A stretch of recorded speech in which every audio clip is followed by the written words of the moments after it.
नमस्कार, बहुत स्वागत है आप सभी का। सुबह की 100 खबरें देख रहे हैं आप। आपके साथ मैं हूं प्रियंका राय। बुलेटिन की शुरुआत करेंगे इस वक्त की सबसे बड़ी और सबसे अहम खबर से। आज देश का आम बजट पेश किया जाएगा। वित्त मंत्री निर्मला सीतारमण आज बजट पेश करेंगी। निर्मला सीतारमण चौथी बार आज बजट पेश करने वाली हैं। तो सुबह 11 बजे ये बजट भाषण शुरू किया जाएगा। और आपको बता दें कि इस बार भी बजट को पेपरलेस रखा गया है। तो आम जनता से कारोबारियों तक को बजट से बड़ी उम्मीदें हैं। तो केंद्रीय वित्त मंत्री निर्मला सीतारमण आज सुबह 11 बजे देश का आम बजट 2022 पेश करेंगी। इससे पहले सोमवार को सीतारमण ने आर्थिक सर्वेक्षण 2021-22 भी पेश किया था। तो बजट सत्र का आज दूसरा दिन है। केंद्रीय वित्त मंत्री निर्मला सीतारमण आज सुबह 11 बजे देश का आम बजट पेश करेंगे। तो आज पेश होने वाले बजट में कोरोना वैक्सीन की जो बूस्टर डोज लग रही है उसके लिए भी रकम आवंटित हो सकती है। बड़ी खबर इस वक्त की आपको बता रहे हैं। आज बजट 2022 पेश किया जाएगा।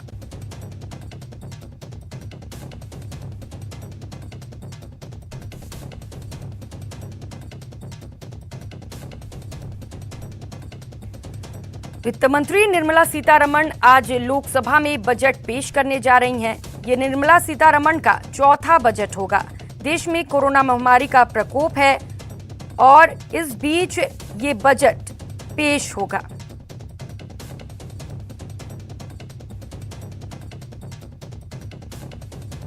तो देश में कोरोना महामारी के प्रकोप शुरू होने के बाद ये दूसरा बजट है।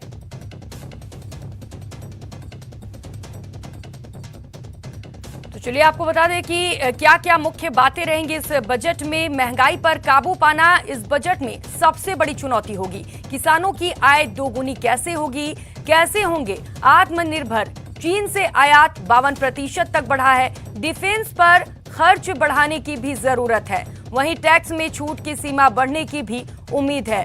तो जो मध्यम वर्ग हैं, जो निचले स्तर पर लोग हैं, वो ये उम्मीद कर रहे हैं इस बजट में कि जो टैक्स है उसमें छूट मिलेगी, लोगों को बड़ी राहत मिलेगी।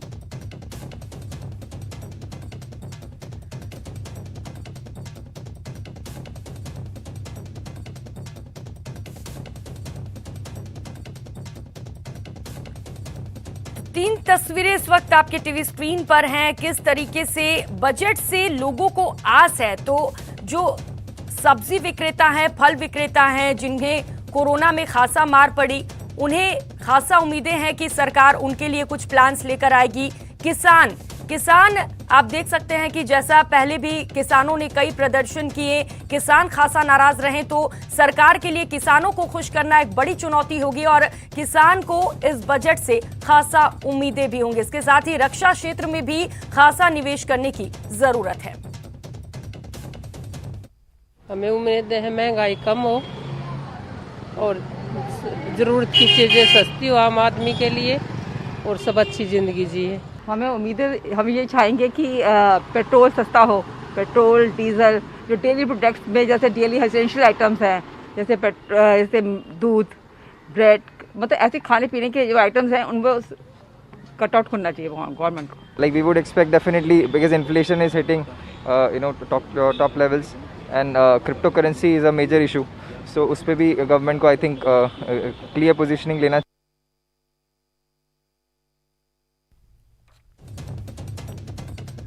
तो दो तस्वीरें आपकी टीवी स्क्रीन पर हैं। बजट में ऐलान की उम्मीदें की जा रही हैं आत्मनिर्भर भारत की ओर। जिस तरीके से हमारा देश बढ़ रहा है, इस बीच हो सकता है कि जो बिजनेस है उसके लिए बड़े ऐलान मोदी सरकार कर सकता है। इसके साथ ही टैक्स स्लैब में छूट की जो उम्मीद है वो लोग लगाए बैठे हैं कि मोदी सरकार की ओर से टैक्स स्लैब में छूट मिलेगी। तो देश के आम बजट से हर वर्ग को उम्मीदें होती हैं। व्यापारी व्यापार में राहत चाहता है तो आम आदमी को महंगाई से राहत मिलने की उम्मीद रहती है। सबसे ज्यादा नौकरी पेशा लोगों को बजट से आयकर में छूट की उम्मीद रहती है। तो इस बार जैसा कि प्रधानमंत्री नरेंद्र मोदी ने पहले ही कहा है कि ये बजट जो है वो बेहद खास रहने वाला है, तो लोगों को खासा इंतजार है कि कब वो बजट पेश होगा और लोगों को राहत मिलेगी।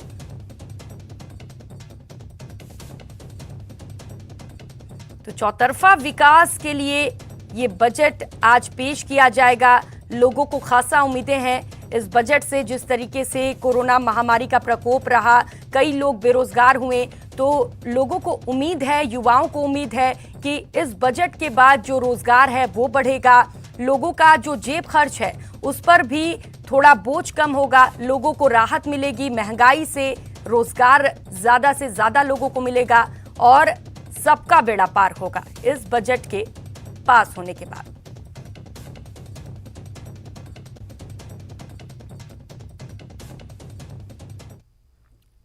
तो आज 11 बजे आम बजट पेश होगा। पिछले 2 सालों से कोरोना की मार सह रहे लोगों को उम्मीद है कि इस बार का बजट मंगलकारी होगा।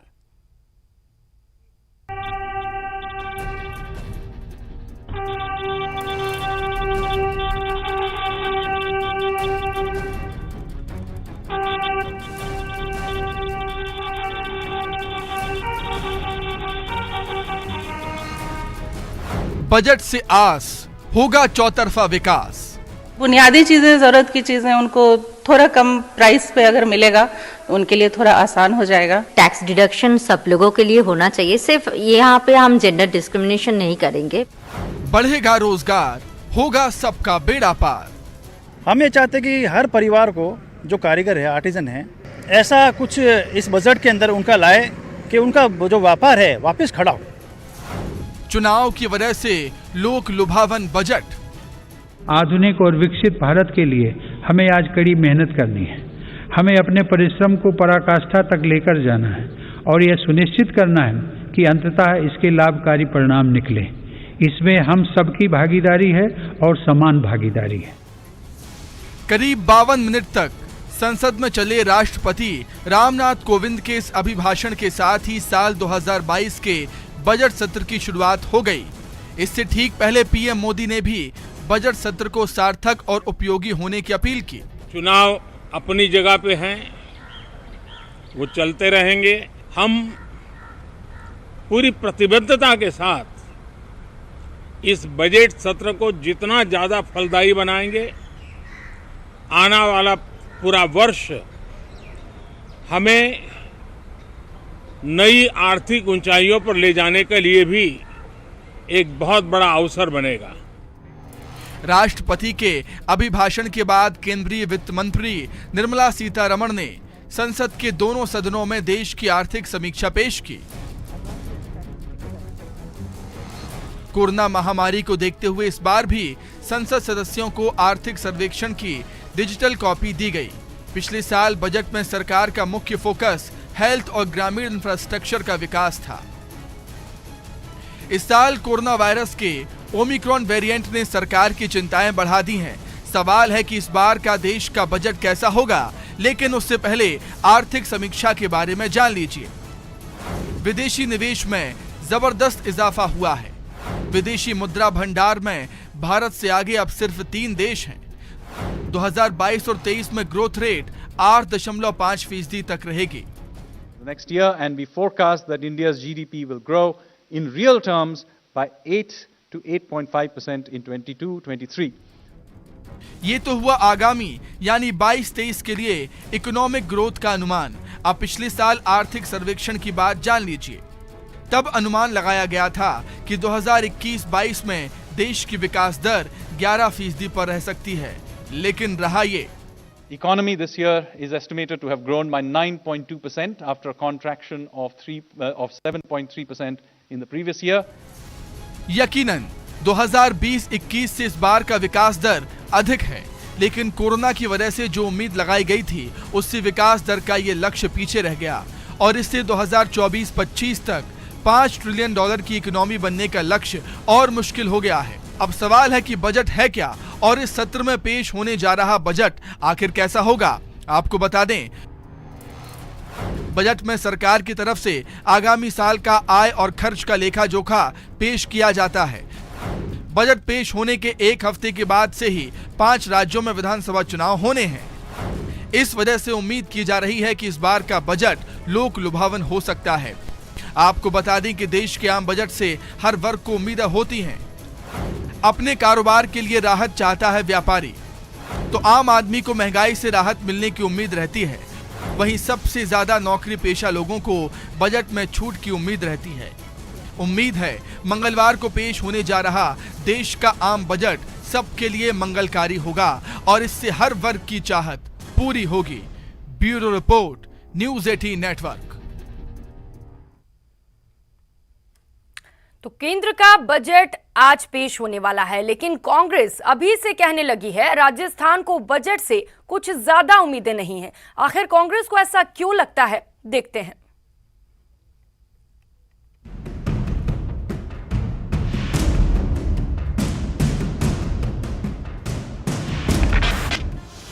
बाईस का बजट 25 पर प्रहार, डोटासरा का केंद्र पर प्रहार, डोटासरा ने किया बजट वाला वार, 25 सांसद फिर भी नहीं बजट में न्याय। आज तक तो 3 साल के बजटों में तो केंद्र ने कुछ फूटी कोड़ी दी नहीं। 25 में से 25 सांसदों ने फूटी कोड़ी राजस्थान को लेकर के आए नहीं। प्रदेश के साथ केंद्र का सौतेला व्यवहार। देश का आम बजट पेश होने वाला है। वित्त मंत्री निर्मला सीतारमण घोषणाओं का पिटारा खोलेंगी। प्रदेश को भी इस बजट से ढेर सारी उम्मीदें हैं, लेकिन प्रदेश में सत्तारूढ़ कांग्रेस मानकर बैठी है कि राजस्थान को इस बजट में भी कुछ खास मिलने वाला नहीं है। पीसीसी चीफ गोविंद सिंह डोटासरा का कहना है कि पिछले 3 साल का अनुभव हमारे साथ है। पिछले 3 बजट में राजस्थान को कुछ भी खास नहीं मिला है। डोटासरा ऐसा क्यों कह रहे हैं, देखते हैं। राजस्थान ने केंद्र को 25 सांसद दिए। प्रदेश में पानी की किल्लत दूर करने के विशेष प्रावधान नहीं। बेरोजगार को राहत देने के लिए कारखाने खोले जाने की जरूरत। बिजली के क्षेत्र में भी राजस्थान के लिए विशेष प्रावधान की जरूरत।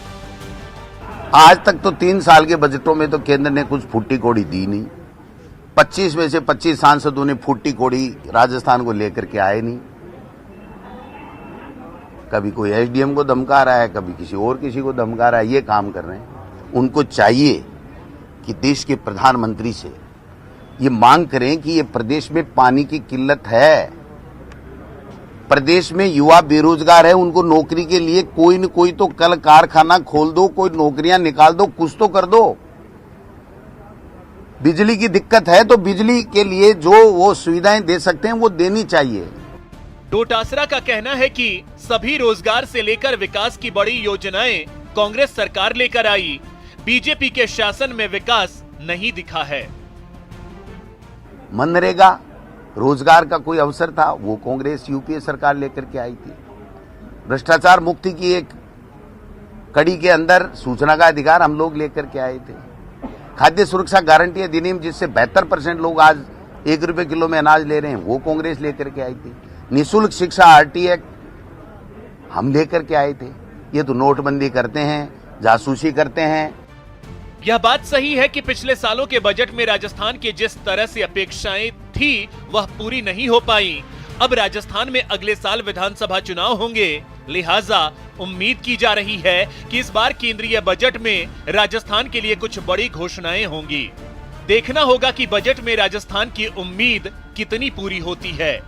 दिनेश शर्मा, न्यूज़ 18 जयपुर।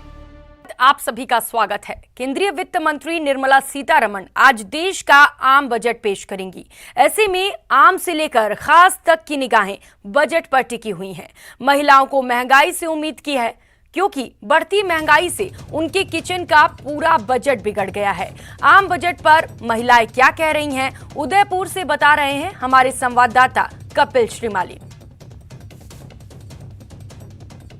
आम बजट से आम आदमी को खासी आशाएं रहती है और इस बार भी केंद्र सरकार अपना आम बजट पेश करने वाली है। ऐसे में महिलाओं को इस आम बजट से क्या आशा है, क्योंकि अगर हम पिछले कुछ समय की बात करें तो महंगाई काफ़ी बढ़ी है और जिसके चलते महिलाओं का किचन काफ़ी प्रभावित हुआ है। ऐसे में हमारे साथ इस समय उदयपुर से कुछ घरेलू और कामकाजी महिलाएं हैं, उनसे हम बात करेंगे कि बजट में वे क्या आशा करती है, क्या वे वित्त मंत्री तक अपना संदेश पहुंचाना चाहती है। आपसे पूछना चाहेंगे, घरेलू जो आम बजट आने वाला है उसमें अगर हम बात करें महिलाओं के किचन की, क्या आशा करते हैं आप, क्या होना चाहिए?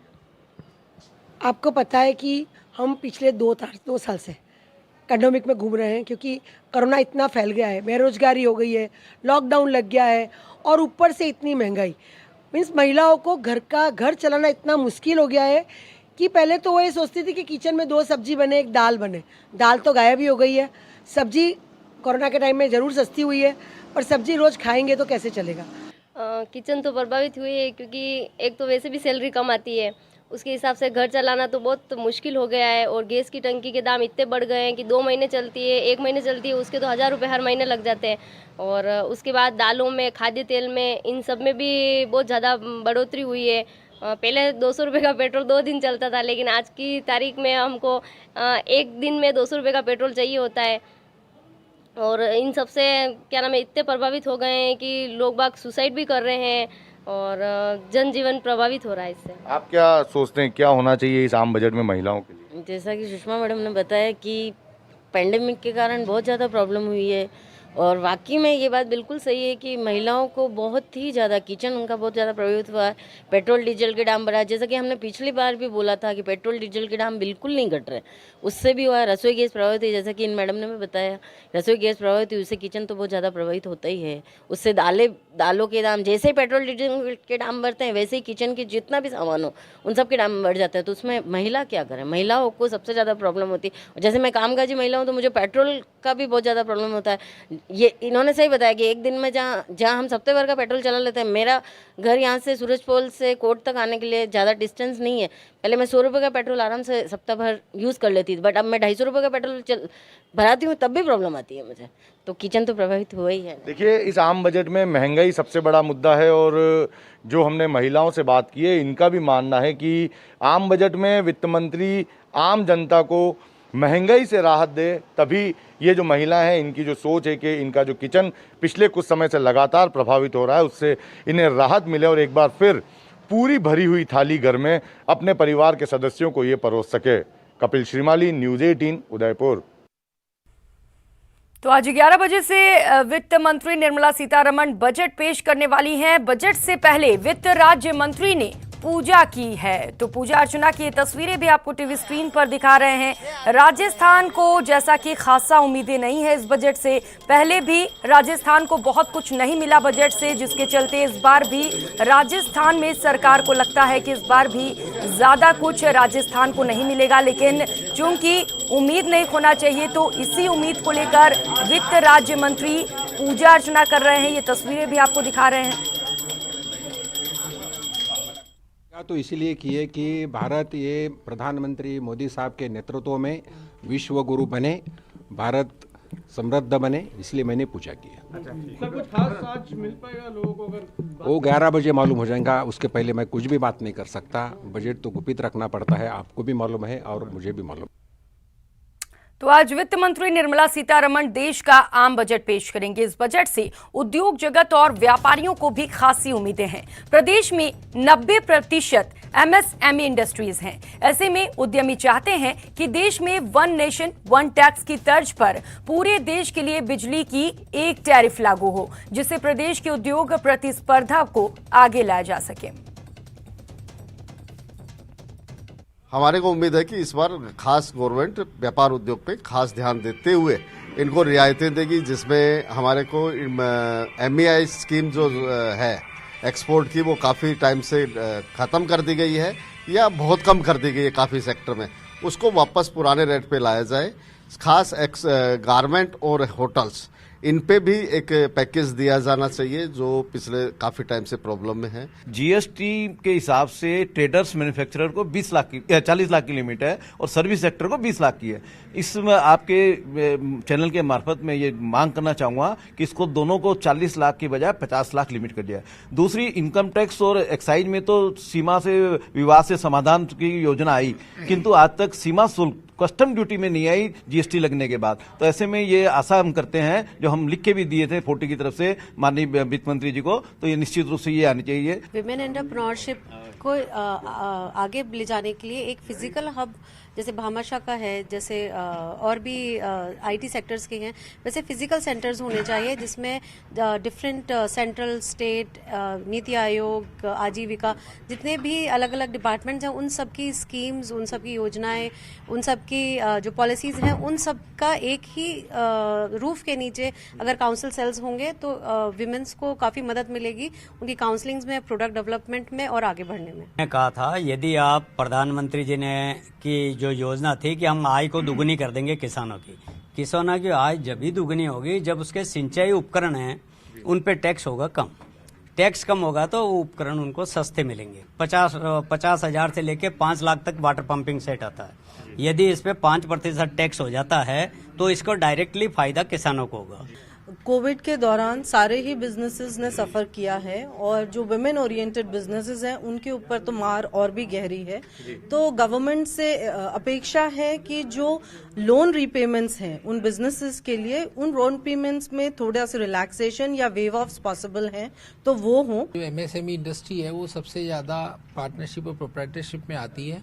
हमारी ये डिमांड पहले भी रही है, अभी भी है, कि जिस तरह नई इंडस्ट्रियाँ आ रही है उनको छूट मिल रही है, उसी तरह से उसी तर्ज पे नई कंपनियों को अगर 15% टैक्स है तो एमएसएमई के ऊपर भी प्रोप्राइटर पार्टनरशिप में 15% टैक्स होना चाहिए। ऑल्टरनेट एनर्जी के रूप में, ग्रीन एनर्जी के रूप में सोलर को आगे बढ़ावा देना चाहिए। गांव से पलायन रोकना है, जैसे प्रधानमंत्री जी का वो सिस्टम है लोकल टू वोकल का, तो छोटी छोटी स्कीमें गाँव में इस तरह डेवलप होनी चाहिए जिससे कि वहाँ का पलायन रोक सके। बिल्कुल। ब्रेक के बाद आप सभी का स्वागत है। आज देश का आम बजट पेश होने वाला है। आम से लेकर खास लोगों को बजट को लेकर उत्सुकता है। क्या सोचते हैं राजधानी के युवा बजट को लेकर? हमारे संवाददाता महेश ढादीच ने आरयू स्टूडेंट से बातचीत की और जाना उनकी उम्मीदों और अपेक्षाओं को। देश का आम बजट केंद्रीय वित्त मंत्री निर्मला सीतारमण पेश करने वाली है। इस बजट से हर वर्ग, हर तबके को अपनी उम्मीदें हैं, अपनी आशाएं हैं, लेकिन युवा क्या सोचते हैं? स्टूडेंट्स, खिलाड़ी और वो युवा वर्ग जो कि इस बजट से बेहद उम्मीदें लगाए हुए हैं, उन्हें किस तरह की उम्मीदें हैं, अपेक्षाएं हैं, ये जानने के लिए हम पहुंचे हैं इस समय राजस्थान विश्वविद्यालय में, और जहां पर हमारे साथ में बातचीत के लिए मौजूद हैं हर एक विषय के अलग अलग स्टूडेंट्स, जिनसे जानते हैं और पूछते हैं कि किस तरह से उन्होंने इस बजट से अपेक्षाएं लगाई है और क्या वे उम्मीदें रखते हैं। तो सबसे पहले बात करते हैं आपसे। आप ये बताएं कि किस तरह से इस बजट से आप उम्मीद कर रहे हैं जो वित्त मंत्री निर्मला सीतारमण पेश करने जा रही है, इस बजट से युवा को क्या उम्मीद है? एक युवा होने के नाते मैं जो उम्मीद करना चाहता हूँ वित्त मंत्री जी से, वो ये है कि देश में वर्तमान में बेरोजगारी की जो दर है वो बहुत ज़्यादा बढ़ गई है और लंबे समय से जो केंद्र सरकार के जितने भी विभाग उनके अंदर भर्तियाँ नहीं हो रही हैं, केंद्रीय विश्वविद्यालय हैं उनके अंदर 10,000 से भी अधिक पद खाली पड़े हुए हैं। तो जितनी भी रिक्तियां खाली हैं उनके ऊपर इस बजट में सरकार को ध्यान देकर अतिशीघ्र उन रिक्तियों को भरने का प्रयास करना चाहिए, जिससे युवाओं को रोजगार के अवसर मिलें। किस तरह से आप देखते हैं कि विश्वविद्यालयों की जो स्थिति है उसे देखते हुए देश में सेंट्रल यूनिवर्सिटीज़ भी काफ़ी खोले गए हैं, लेकिन साथ साथ में जो बाकी के यूनिवर्सिटीज़ हैं उनको स्ट्रेंथन किस तरह से किया जाए? जैसा कि तो हम पहले से मांग करते हैं कि जो बजट, पूरा बजट है उसमें शिक्षा का पूरे बजट का 10% हिस्सा हो, इसमें छात्रा शिक्षा निःशुल्क रहे और जो विश्वविद्यालय और जो महाविद्यालय और विद्यालय जो हैं उनमें जो भी रिक्त पद हैं वो भरे जाएं और शिक्षा का जो नई शिक्षा नीति लाए हैं इस ढांचे पर ढंग से काम करके हम युवाओं को रोजगार के नए अवसर दिए जा सकें। क्या सरकारी नौकरी एकमात्र विकल्प बच जाता है विद्यार्थी के पास में, युवा के पास में? स्किल डेवलपमेंट का जमाना है और हम बात कर रहे हैं स्किल डेवलपमेंट की, उस पर काम हो रहा है? जी बिल्कुल नहीं हो रहा। स्किल डेवलपमेंट, न्यू इंडिया, सैन इंडिया, ये सिर्फ बातें, एक प्रोजेक्ट बन के रह गए हैं। बता दो कहाँ है आज स्किल इंडिया, कहाँ है? ये सिर्फ मैं कह रहा हूँ कि ये बातें बन के रह गए, बजट में सिर्फ घोषणाएं हुई है, उसके ऊपर काम नहीं हुआ। और जो बजट इन्होंने दिया स्किल इंडिया इनके ऊपर पता नहीं इनके कहाँ चौपट कहाँ लगा दिया है, इसमें बहुत बड़ा घोटाला हुआ है। दूसरी बात मैं कहना चाहूँगा कि शिक्षा में सुधार की बहुत ज़्यादा ज़रूरत है। क्योंकि एजुकेशन जो ढल रहा है, अगर वो नहीं सुधरेगा तो मैं मानता हूँ कि आने वाली पीढ़ियाँ कैसे चीज़ें आगे जाएगी।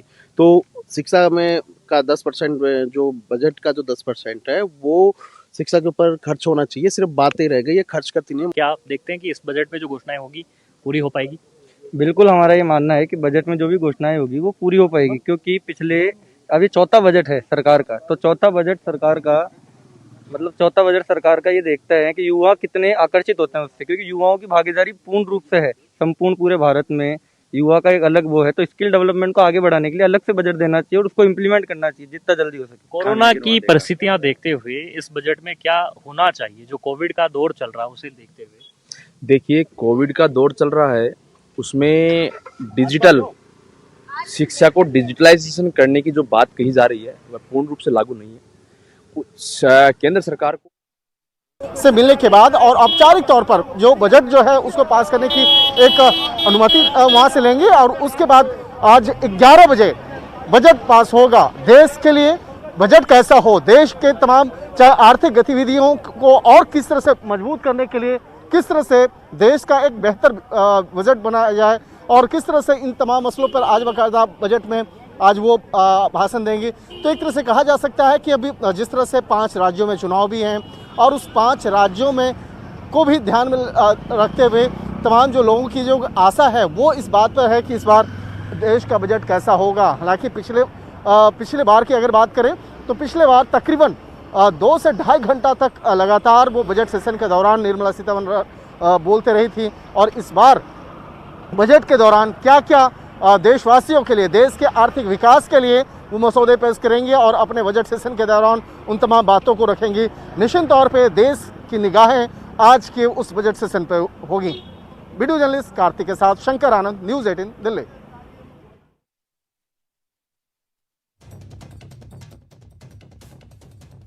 हमारे साथ जुड़े भी हुए हैं, उन पर और भी ज्यादा चर्चा करेंगे। तो आज ये बजट पेश होना है जिससे लोगों को खासा उम्मीदें हैं।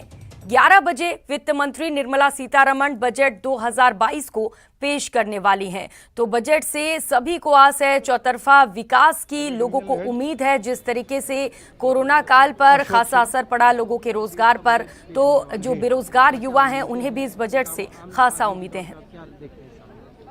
आम बजट से आम आदमी को बहुत ज़्यादा उम्मीदें होती है, जो कि सरकारों। तो नॉर्थ ब्लॉक में 9 बजे फोटो ऑफ होगा, उसके बाद वित्त मंत्री राष्ट्रपति से मुलाकात करेंगी। और इस वक्त वित्त मंत्री निर्मला सीतारमण अपने घर से निकल चुकी हैं संसद के लिए। 11 बजे बजट पेश होना, इसके लिए वित्त मंत्री अपने घर से निकल चुकी हैं। सीधी तस्वीरें आपको दिखा रहे हैं दिल्ली से, जहां पर वित्त मंत्री निर्मला सीतारमण का काफिला निकल चुका है संसद के लिए। अब से कुछ ही देर में वहां पर वित्त मंत्री पहुंचेंगी और 11 बजे बजट सत्र शुरू किया जाएगा। वित्त मंत्री निर्मला सीतारमण के भाषण के साथ बजट को संसद में पेश किया जाएगा। तो खासा उम्मीदें लोगों को, आम लोगों को इस बजट से काफी ज्यादा उम्मीदें हैं। तो ये तस्वीरें आपको दिखा रहे हैं दिल्ली से, सीधी तस्वीरें हैं, ये एक्सक्लूसिव तस्वीरें सबसे पहले न्यूज़ 18 पर आपको दिखा रहे हैं। वित्त मंत्री निर्मला सीतारमण का काफिला उनके घर से निकल चुका है। अब से कुछ ही देर में वित्त मंत्री संसद पहुंचेंगी। और दिल्ली से इस वक्त हमारे साथ सहयोगी शंकर आनंद जुड़ चुके हैं। शंकर, आज आम बजट पेश होना है 2022 का। सबसे जो अहम सवाल है, कितनी उम्मीदें हैं देश को, और क्या लगता है जो बजट है वो उम्मीदों पर कितना खरा उतर पाएगी?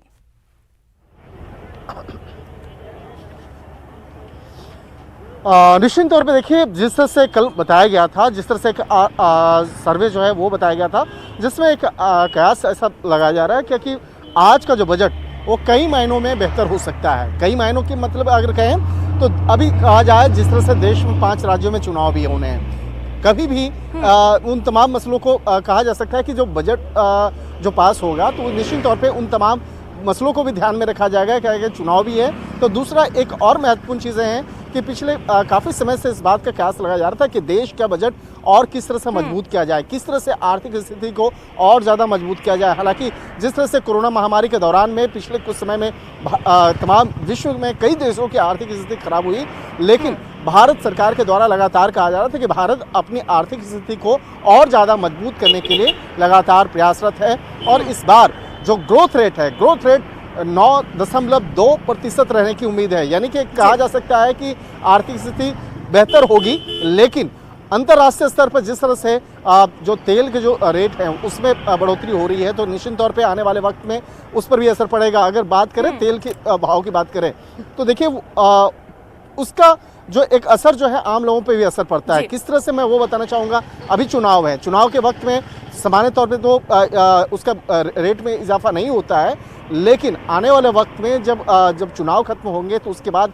किस तरह की स्थिति होगी, किस तरह से अगर महंगाई बढ़ेगी या नहीं बढ़ेगी, तो इस पे पेट्रोल का रेट पे भी असर पड़ता है। लेकिन आम जो रोज़मर्रा के जो सामान है, जो सामान चाहे राशन के हों या जो कपड़े हों या इस तरह से के जो आप रोज़ाना यूज़ करते हैं, प्रयोग करते हैं, या जो वैसा सामान जो आम लोगों से जुड़ा हुआ है, तो उसमें किस तरह का असर पड़ेगा, आज उसके बारे में आज बजट सेशन के दौरान बताया जाएगा। बिल्कुल आम लोगों को उम्मीद है और चौतरफा विकास की भी उम्मीद जताई जा रही है। लेकिन शंकर, अगर बात करें किसानों की, तो किसान कृषि कानून को लेकर खासा नाराज थे और लंबा आंदोलन भी किया गया। तो क्या किसान के लिए बजट खास हो सकता है? कोई खास ऐलान किसानों के लिए भी हो सकता है इस बजट में? निश्चित तौर पे देखिए, इस बार जो 2-3 ऐसे क्षेत्र हैं जिसमें कि सबसे ज़्यादा एक असर जो बेहतर असर देखने को मिल सकता है, जिसमें कि सबसे पहला नाम है कृषि का क्षेत्र। कृषि के क्षेत्र की अगर बात करें तो कृषि के क्षेत्र में इस बार निश्चित तौर पे अपने बजट में जो है केंद्र सरकार प्रयास करेगी कि बहुत बेहतर एक विकल्प देने का, बहुत बेहतर जो पैकेज है वो देने का प्रयास करेगी, जिससे कि जो कई राज्यों में और खासतौर पर अगर बात करें उत्तर प्रदेश की बात करें, उत्तराखंड की बात करें, मध्य प्रदेश की बात करें, राजस्थान की बात करें, पंजाब की बात करें, तो यहाँ के किसानों के अंदर में जिस तरह से एक कहा जा सकता है कि पिछले 2 सालों के अंदर जिस तरह से कई काफ़ी गुस्सा भी देखने को मिला, तो कई बार रोज़ छोटी छोटी बातों को देखने को मिला, तो उन तमाम मसलों को ध्यान में रख करके इस बार जो आर्थिक पैकेज होगा किसानों के लिए वो काफी बेहतर होगा। यानी कि बिल्कुल शंकर, ये बजट किसानों के लिए बेहतर होगा। कुछ देर के लिए आपको रोकना चाहूंगे। इस वक्त वित्त मंत्री निर्मला सीतारमण संसद पहुंच चुकी हैं और वित्त मंत्रालय पहुंची है। इस वक्त वित्त मंत्री निर्मला सीतारमण सीधी तस्वीरें आपको दिल्ली से दिखा रहे हैं। अब से कुछ ही देर में संसद के लिए वो रवाना हो जाएंगी और 11 बजे आम बजट 2022 वित्त मंत्री निर्मला सीतारमण द्वारा चौथी बार पेश किया जाएगा। तो लगातार आपको न्यूज़ 18 पर महा कवरेज दिखा रहे हैं बजट 2022 को लेकर। इस वक्त सीधी तस्वीरें आपको दिल्ली से दिखा रहे हैं वित्त मंत्री निर्मला सीतारमण।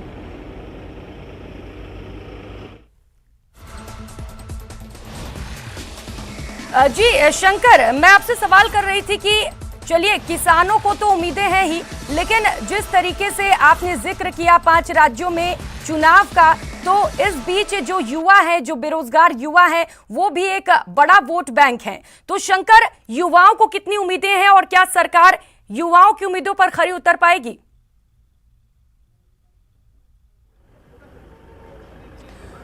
निश्चित तौर पर देखिए, मैं इसी मसले पे बात कर रहा था अभी थोड़ी देर पहले कि बेरोजगारी का मसला वो बहुत बड़ी मसला है। चाहे बात करें राजस्थान की बात करें, राजस्थान के कुछ दिन पहले के एक आंकड़ों को अगर देखें तो राजस्थान में किस तरह से बेरोजगारी की जो दर है उसमें बढ़ोतरी हुई है। और अगर देखा जाए अन्य दूसरे राज्यों की बात कर ले तो दूसरे राज्यों में भी लगभग यही स्थिति है।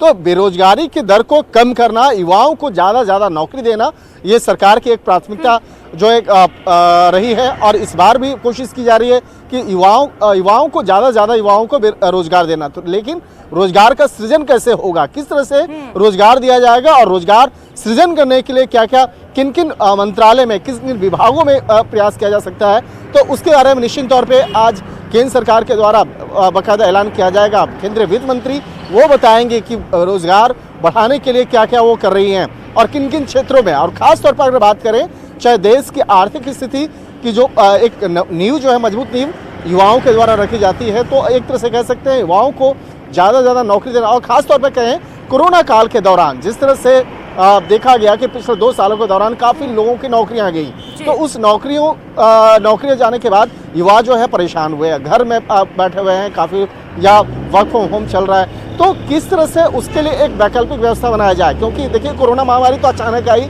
जिसके चलते नौकरियां गई, लेकिन नौकरियों का सृजन कैसे होना चाहिए, ये मसला बहुत बड़ा मसला होगा।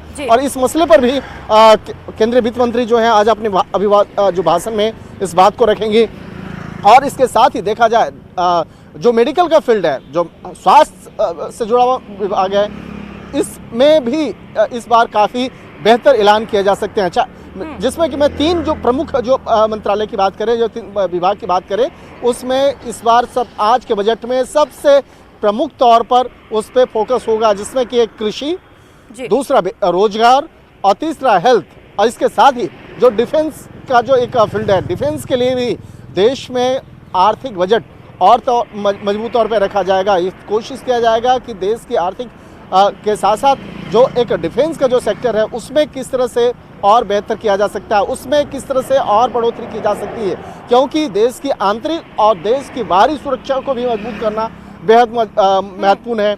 इसलिए निश्चित तौर पे उसमें भी बजट में भी काफ़ी बढ़ोतरी देखने को मिलेगी।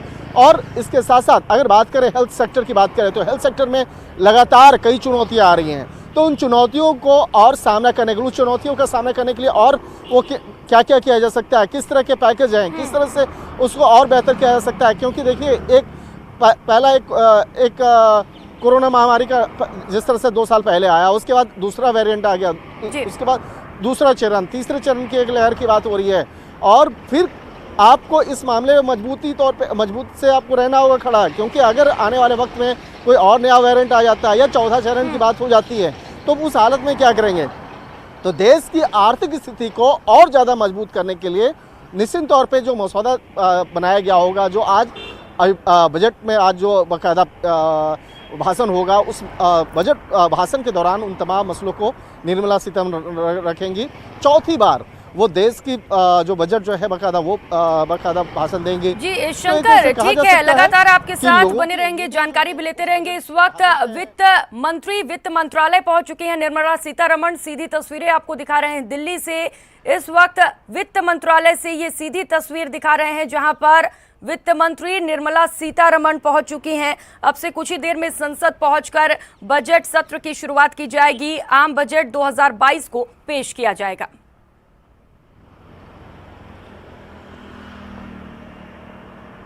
में दुनिया के सर्वश्रेष्ठ ताकतवर महिलाओं में से एक आदरणीय श्रीमती निर्मला सीतारमण जी के नेतृत्व में देश के सभी सेक्टर के लोगों को भावनाओं को ध्यान में रखते हुए एक सर्वसमावेशी बजट आने वाला है, जिससे निश्चित तौर से देश के लोगों का कल्याण होगा और देश भी आगे बढ़ेगा। समाज के सभी वर्गों को ध्यान में रखा गया है। निश्चित तौर से थोड़ा इंतजार करिए, बजट आएगा। हाँ, पूजा तो इसीलिए की है कि भारत ये प्रधानमंत्री मोदी साहब के नेतृत्व में विश्व गुरु बने, भारत समृद्ध बने, इसलिए मैंने पूजा की है। सर, कुछ खास आज मिल पाएगा लोगों को? अगर वो 11 बजे मालूम हो जाएगा, उसके पहले मैं कुछ भी बात नहीं कर सकता। बजट तो गुपित रखना पड़ता है, आपको भी मालूम है और मुझे भी मालूम।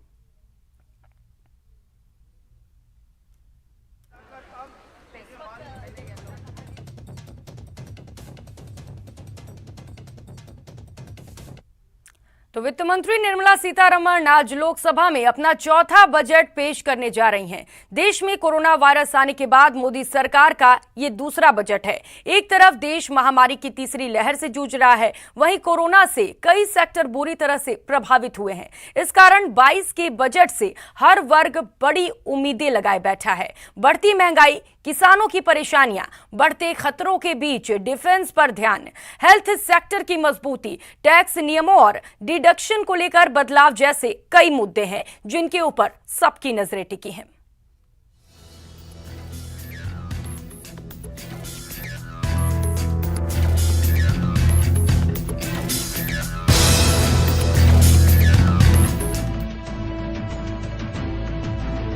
मोदी सरकार का इकोनॉमी के फ्रंट पर पहला कार्यकाल अच्छा रहा था। दूसरे कार्यकाल में सरकार की नीतियों और मंशाओं को कोरोना का ऐसा झटका लगा कि अब तक देश उबर नहीं पाया। महंगाई तो मानो रोज नए चैलेंज उछाल रही है। हाल ही में जारी सरकारी आंकड़ों के अनुसार दिसंबर 2021 में खुदरा महंगाई की दर 5.59% रही, जो पिछले 6 महीने में सबसे ज्यादा है। दिसंबर 2021 में ही थोक महंगाई की दर 13.56% तक पहुंच गई। बढ़ती महंगाई ने जेब से लेकर सेविंग्स तक पर असर डाला है। आरबीआई ने हाल ही में बताया था कि बढ़ती महंगाई से लोगों की बचत आधी से भी कम रह गई। ऐसे में हर कोई उम्मीद कर रहा है कि सरकार बजट में इसका समाधान लेकर आएगी। 2014 में जब नरेंद्र मोदी पहली बार प्रधानमंत्री बने तो उनकी सरकार ने किसानों की आय दोगुनी करने का लक्ष्य तय किया था। इसे लेकर 13 अप्रैल 2016 में फार्मर्स इनकम कमेटी बनाई गई। सरकार ने मार्च 2022 तक किसानों की आय डबल करने का टारगेट तय किया, लेकिन इस दिशा में सरकार को पहला झटका कृषि कानून वापस लेकर खाना पड़ा। रही सही कसर प्रयासों की धीमी गति ने पूरी कर दी। NSSO की एक रिपोर्ट के अनुसार किसानों की औसत आय 10,218 रुपए मासिक है। इसमें खेती से सिर्फ 3,798 रुपए की कमाई हो रही है। 10 साल पहले 50% कमाई खेती से हो रही थी। कृषि कानूनों पर किसानों की भारी नाराजगी झेलने के बाद ये तो तय है कि बजट में किसानों के लिए कुछ नया तो होगा ही। अनुमान है कि कृषि क्षेत्र को प्रोत्साहन देने के लिए कृषि ऋण के लक्ष्य को बढ़ाकर 18 लाख करोड़ रुपए किया जा सकता है। मोदी सरकार के कार्यकाल में हमेशा रक्षा पर खास फोकस किया गया है, लेकिन बॉर्डर पर भारत की चुनौतियां भी बढ़ी हैं। खासकर पाकिस्तान और चीन की सीमाओं पर बढ़े तनाव से निपटने के लिए डिफेंस सेक्टर को बूस्टर काफी अहम हो जाता है। 2014 में भारत का रक्षा बजट 2.29 लाख करोड़ रुपए का था। 2021 में रक्षा बजट बढ़कर 4.78 लाख करोड़ रुपए किया गया। इसलिए हथियारों के आयात को कम करने और आर्म्स सेक्टर में मेड इन इंडिया पर ज्यादा जोर देने की जरूरत है। माना जा रहा है कि पहली बार डिफेंस सेक्टर को 5 लाख करोड़ रुपए से ज्यादा का आवंटन हो सकता है। इधर कोरोना की तीसरी लहर के आंकड़ों के बीच ये तो तय है कि बजट में एक बार फिर सरकार का हेल्थ सेक्टर पर खास फोकस रहेगा। कोरोना काल में अस्पतालों के लंबे खर्च से आम आदमी की कमर बुरी तरह टूटी है। इसलिए उम्मीद की जा रही है कि लाइफ इंश्योरेंस को इनकम टैक्स एक्ट के सेक्शन 80C से बाहर किया जा सकता है और इंश्योरेंस सेक्टर के लिए कोई एक लिमिट बढ़ाई जा सकती है। लाइफ इंश्योरेंस और मेडिक्लेम इंश्योरेंस दोनों को नई कैटेगरी के तहत जोड़ा जा सकता है या फिर 80C की लिमिट को ओवरऑल बढ़ाया जा सकता है। 2021 में हेल्थ सेक्टर के बजट को बढ़ाकर 2,23,846 करोड़ रुपए किया था।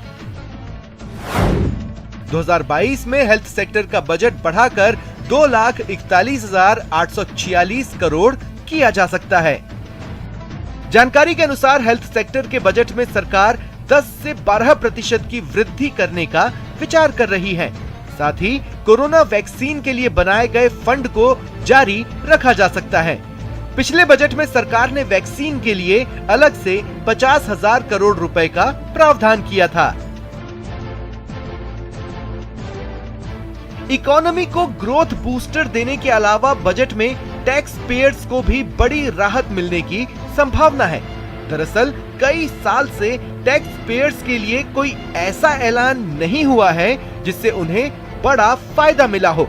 ऐसे में उम्मीद है कि इस बार टैक्स छूट का तोहफा देकर सरकार उन्हें खुश कर सकती है। साल 2014 में 80C का दायरा 1 लाख से बढ़ाकर 1.5 लाख किया गया, लेकिन पिछले 8 सालों से 80C के दायरे में कोई बदलाव नहीं हुआ। Bureau report, news 18 Rajasthan.